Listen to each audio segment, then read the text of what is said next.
Saludos cordiales, queridos estudiantes de la carrera de medicina de la materia de nefrología de la Universidad Central. Soy el doctor Gerison Coselada, docente de la cátedra de nefrología, y les doy la bienvenida a este semestre. Para dar inicio a nuestras actividades académicas en la parte de las teóricas, vamos a empezar hablando de lo que es la anatomía y la fisiología renal. Nos vamos a dividir primero solamente la parte de anatomía estructural histológica para que entendamos un poquito sobre lo que vamos a llevar en el capítulo de la especialidad. Entendiendo entonces la parte de la anatomía, como que tenemos los riñones que se encuentran en situación retroperitoneal y aproximadamente tienen la forma de una habichuela, como se fijan en la figura, una habichuela que tienen diferentes denominaciones en lo que es su composición interna y externa. Tenemos dos polos, el polo superior y el polo inferior, dos bordes, un borde lateral y un borde medial, una cara anterior y una cara posterior, y aparte dentro de la cara medial tenemos lo que es el hilio renal, por sitio por donde van a ingresar lo que son las estructuras vasculares y va a salir lo que es la pelvis y el uréter con la orina que se ha formado en el riñón. Como se dan cuenta en la figura, el riñón derecho tiene una ubicación un poquito más baja que el riñón izquierdo por la situación del diafragma. El riñón tiene un color rojo nacarado. Aproximadamente entre ambos riñones pesan 300 gramos. Se dice que el riñón derecho pesa un poquito menos que el riñón izquierdo, porque el riñón izquierdo, si se fijan, la arteria aorta está mucho más cerca y por lo tanto al darle más irrigación va a pesar un poquito más. Probablemente la diferencia es mínima, sin embargo aproximadamente el peso promedio de cada riñón es entre 130 y 150 gramos. Como les decía, el riñón está en situación retroperitoneal, y ya vamos a ver las relaciones anatómicas que tiene el riñón y los cortes diferentes en la histología. En las relaciones anatómicas, en el corte anterior, vamos a ver que el riñón está en relación en la parte superior del riñón derecho con lo que es el diafragma, con la glándula suprarrenal derecha, además que tiene relación con el borde hepático, un área para el hígado, con la segunda porción del duodeno, con la vena cava inferior, además de tener una relación para el área del colon, con la parte del segmento ascendente del colon. En cambio, el riñón izquierdo está en relación en su polo superior con lo que es la glándula suprarrenal izquierda, tiene un segmento para la cara posterior del estómago, otra parte que está en relación con la cola del páncreas, un segmento que está en relación con el vaso y un segmento que está en relación al área del colon descendente. Entonces, anatómicamente es importante conocer todas estas relaciones anatómicas del riñón, porque muchos dolores de la región abdominal anterior pueden estar referidos o irradiados y hacernos simular que pueda estar relacionado a un dolor renal, y podrían ser algún otro tipo de etiología que tiene una relación anatómica estrecha con nuestros riñoncitos. En la parte posterior del riñón está en relación netamente con lo que es las estructuras musculares, principalmente con el músculo serrato posterior inferior en su segmento superior, con lo que es el oblicuo interno y el oblicuo externo, y la fascia tóraco-lumbar en su lámina posterior. El riñón derecho, en el izquierdo, pero en el riñón derecho igualmente con la misma tipo de musculatura, y vean que la situación o la ubicación es aproximadamente se encuentra entre la vértebra la dorsal número 11, 10-11 hasta el lumbar primero segundo. Esa es la situación habitual. ¿Y por qué es importante conocer esto? Vean que en la relación posterior también el riñoncito podemos describirlo en dos segmentos, uno que está en el segmento costal, detrás de las costillas, y un segmento que está infracostal. Entonces es importante porque muchas veces el dolor que muchos pacientes refieren puede estar localizado fuera de esta región, incluso un poco más baja, más lateralizada, más hacia la región glútea. Es importante que conozcamos la relación anatómica precisa para identificar cuál es el dolor del riñón que nuestros pacientes van a referir al momento de la consulta. Entonces veamos, en la relación anatómica, como mencionábamos en la proyección anterior, esta relación con las costillas tiene el área para en relación a la parte posterior, tiene relación con el músculo transverso del abdomen, con el músculo cuadrado lumbar y parte del segmento del psoas mayor.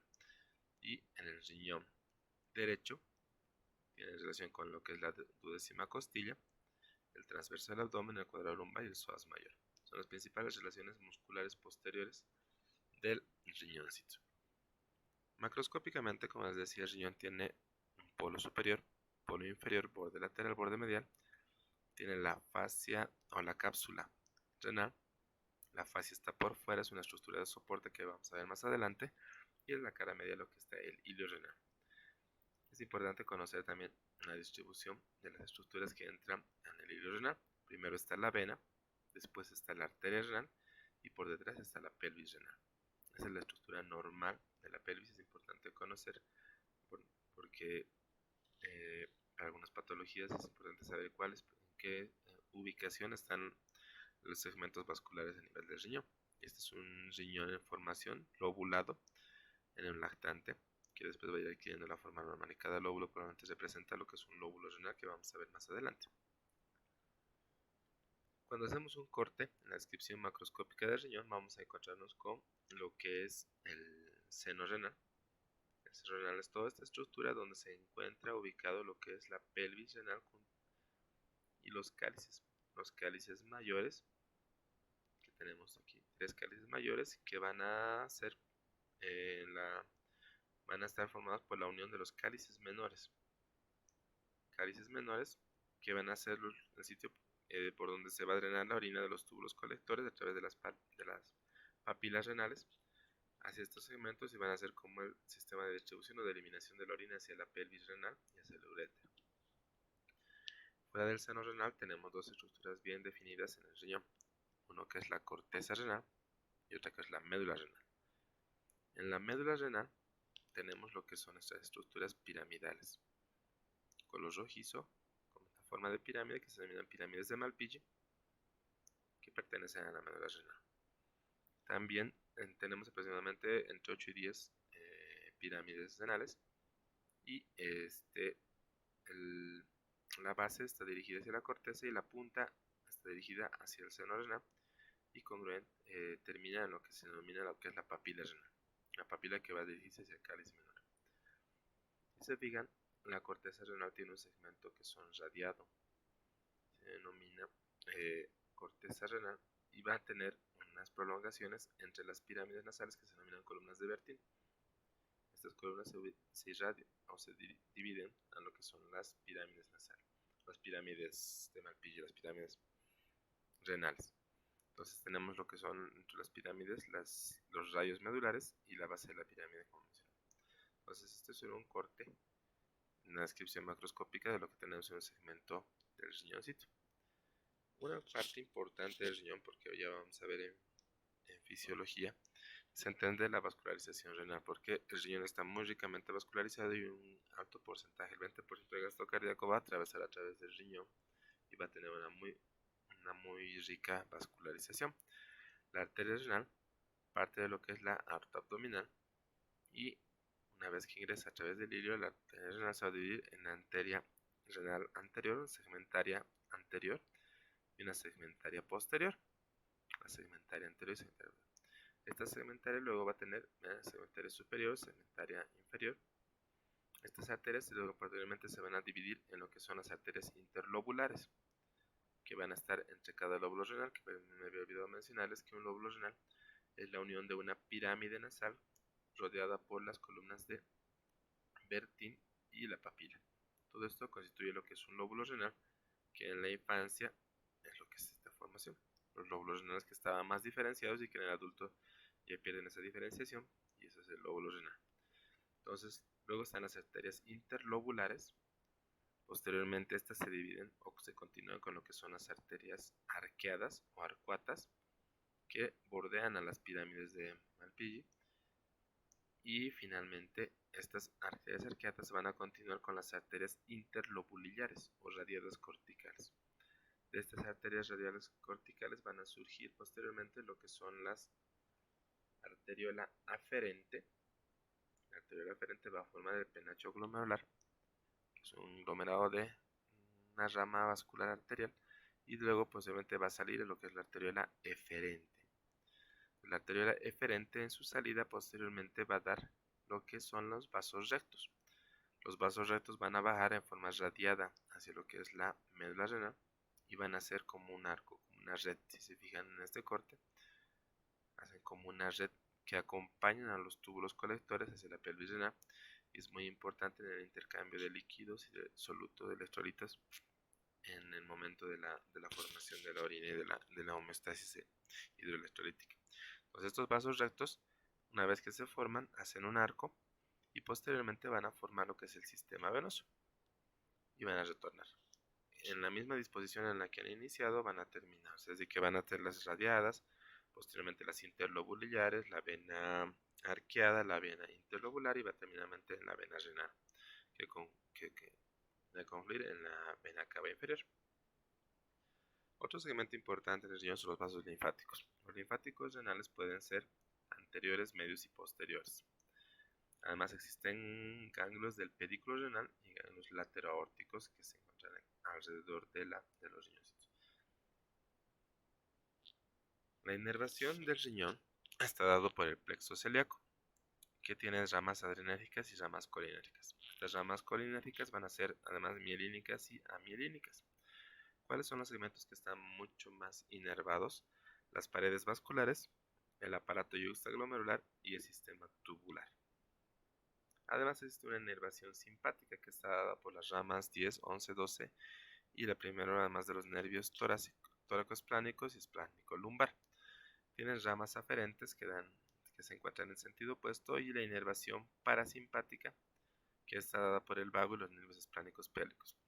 Esta tiene una distribución intrarrenal que principalmente se localiza para el simpático en la musculatura vascular, túbulo y el aparato yuxtaglomerular, y para el parasimpático en el uréter, pelvis y cálices.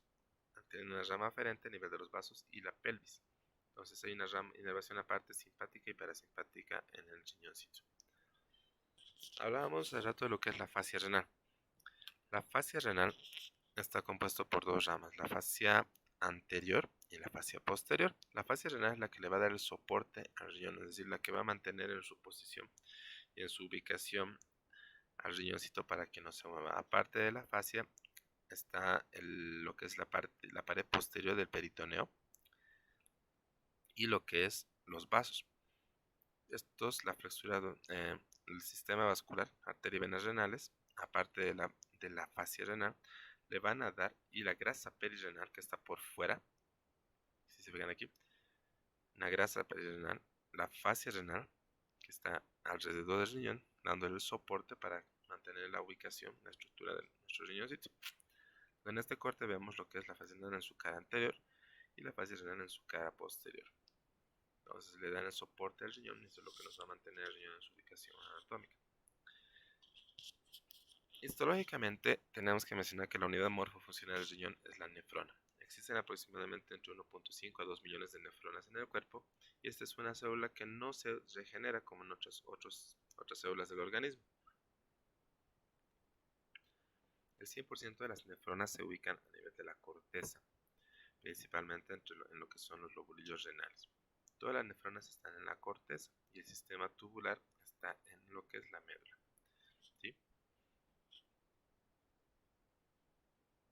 El corpúsculo renal tiene una dimensión de 100 a 150 micrómetros, tiene dos polos, un polo vascular y un polo urinario. El polo vascular es por donde ingresa la arteriola aferente y sale la arteriola eferente, y además en relación con lo que es el túbulo contorneado distal para formar el aparato yuxtaglomerular, y el polo urinario por donde va a salir la orina después de que la sangre se ha filtrado en este segmento para continuarse con el sistema tubular. Está rodeado por lo que es la cápsula de Bowman, que tiene una capa externa parietal y una capa interna o visceral. Además, en el corpúsculo renal vamos a ver lo que son los podocitos. Los podocitos o pedicelos que forman parte del epitelio de lo que es la cápsula de Bowman, que tienen, estos pedicelos son como los piecitos de los podocitos que tienen hendiduras de filtración, es decir, sitios por donde van a ser como unas barreras de filtración aproximadamente de 25 a 35 nanómetros, y entre estos se van a encontrar los diafragmas de filtración, que tienen un diámetro de 4 a 6 nanómetros aproximadamente. Importante conocer esto porque vamos a ver ahorita lo que es la barrera de filtración glomerular y son parte importante de esta composición. Los podocitos tienen un núcleo grande con un complejo de Golgi bien desarrollado, abundante retículo endoplasmático rugoso, con ribosomas libres, y como mucoproteínas tienen las cianoglucoproteínas. Entonces, cuando hablamos de histología, un componente fundamental es conocer lo que es la barrera de filtración glomerular. La barrera de filtración glomerular está constituida por el endotelio capilar, que es fenestrado, o sea, la parte del capilares, la membrana basal glomerular, que tiene un segmento que depende del capilar, del endotelio, y otro segmento que depende del epitelio visceral, y los pedicelos de los podocitos. Estos vienen siendo los podocitos, los pedicelos vienen siendo como los piececitos, y los espacios que hay entre ellos son las hendiduras de filtración. Estos tres componentes son los que integran la barrera de filtración glomerular, importante en el momento de lo que son los síndromes renales, principalmente el nefrótico y el nefrítico. Los capilares glomerulares, como les mencionaba, son de un endotelio muy fino de 40 nanómetros, tienen células planas con fenestraciones sin diafragma, los núcleos protruyen hacia la luz vascular, su citoplasma tiene pocas organelas y su glucocálice es muy visible. La membrana basal glomerular, como les mencionaba, es una función embrionaria de la membrana basal del podocito y del endotelio. Endotelio y del podocito. Tiene un grosor de 240 a 340 nanómetros. En la microscopía óptica se ve como una banda densa y homogénea. No hay diferenciación, pero en la microscopía electrónica sí se ve como tres bandas. Si se observan, esta es la membrana basal. Aquí tenemos la lámina clara interna. Tenemos la lámina densa, que es este segmento plomo aquí del medio, y tenemos la lámina clara externa, que es dependiente del epitelio de la membrana basal de los podocitos. Químicamente, ¿cómo está compuesta esta membrana basal? Tiene colágeno tipo 4 y 5, glucoproteínas como son la laminina, fibronectina, entactina, y proteoglicanos como el heparansulfato. Este es el más importante porque este le da la carga negativa a esta membrana basal glomerular. ¿Y por qué es importante conocer esto? Porque al ser una membrana o una barrera que evita el paso de proteínas, al tener carga negativa, evita que cualquier elemento que tenga carga negativa, que lo va a repeler, pase a través de esta membrana y se elimine o se puede perder por el riñón. Ahí, por ejemplo, el ejemplo más importante es la albúmina, las proteínas, al tener carga negativa, son rechazados por estos paransulfatos de carga negativa y evita su pérdida normal en un paciente que no tenga ningún tipo de alteración a nivel de esta membrana basal. El mesangio está constituido por dos componentes, las células mesangiales y la matriz mesangial.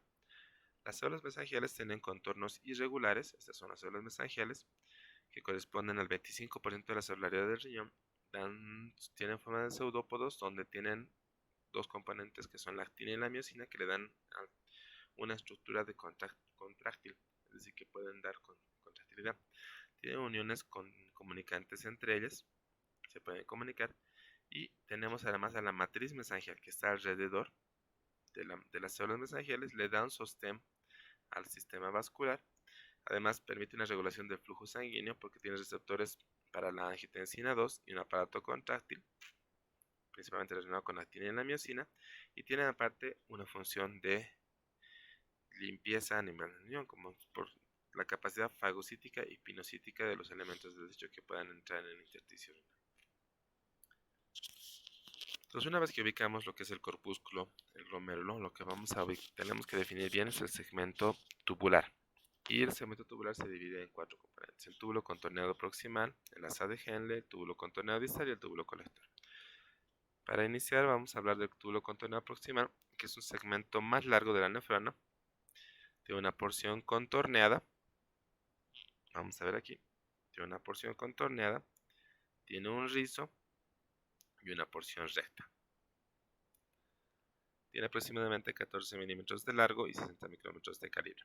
Tiene tres segmentos conocidos: el segmento S1, donde las células son altas, más vacuolas y mitocondrias. El segmento S2, las células son un poquito más bajas, tienen interdigitaciones vasolaterales menores y menos mitocondrias. Y el segmento S3, donde las células ya no son altas, son células cuboideas, muy pocas interdigitaciones y mitocondrias y además microvellosidades más largas en chanos. Tienen un epitelio cúbico simple con una membrana citoplasmática, un ribete en cepillo, un aparato de Golgi muy desarrollado y mitocondrias largas y en forma de bastón. ¿Sí? Mitocondrias en forma de bastón con numerosos lisosomas apicales y vacuolas. Después de este segmento tenemos el túbulo intermedio o el asa de Henle. El asa de Henle es un estrechamiento brusco de la porción descendente del túbulo proximal, que inicia aquí. Allá está formado por asas cortas o asas largas. ¿Bien? Esta es una asa corta, esta es una asa larga porque llega casi próximamente hasta la papila. El diámetro es de 15 micrómetros. Tiene un epitelio plano con microvellosidad escasa, núcleo protruyente hacia la luz y tiene 4 tipos de células. Las tipo 1 poligonales sin interdigitaciones, las tipo 2 numerosas interdigitaciones y pliegues basales, las tipo 3 menos interdigitaciones y las tipo 4 más interdigitación pero no hay pliegues basales. El asa de Henle entonces tiene un segmento, antes de pasar, tiene un segmento descendente delgado, ascendente delgado y un segmento grueso ascendente. Está compuesto por esos 3 segmentos el túbulo intermedio o asa de Henle. Posteriormente se continúa con lo que es el túbulo contorneado distal. El del diámetro mayor es un segmento más corto en relación a los otros segmentos tubulares. La localización medular o cortical, ¿vean? Tiene un segmento medular aquí en la médula y un segmento cortical y son parte importante de lo que es la mácula densa en el aparato yuxtaglomerular en este segmento. Tiene una porción contorneada que luego se continúa con lo que son los túbulos colectores. Tiene un epitelio de células cúbicas con una superficie luminal donde no hay ribete de cepillo, algunas microvellosidades cortitas, una superficie basal con múltiples invaginaciones y plegamientos formado por las mitocondrias, tiene un núcleo cerca del polo luminal y el aparato de Golgi pequeño con centriolas apicales en cilio hacia la luz. Estos túbulos contorneados se continúan con lo que es el túbulo colector, que es este que está marcado en rojo, que es una transición, no se hace de forma brusca. En su porción inicial discurre a lo largo de los rayos medulares, aquí, los rayos medulares, y luego continúa. Convergencia de los túbulos forman lo que son los conductos papilares de Bellini y terminan en lo que es el área cribosa de la punta de cada papila. Este túbulo colector tiene epitelio de dos tipos de células claras y células oscuras. Las células claras o principales tienen una membrana basal lisa con pliegues basales en porciones altas, microvellosidades cortas, un cilio apical con un núcleo central y citoplasma claro. Las células oscuras intercaladas tienen una membrana basal con numerosas vellosidades, vesículas de pinocitosis, núcleo central y un citoplasma oscuro con mitocondrias ovales e hinchadas.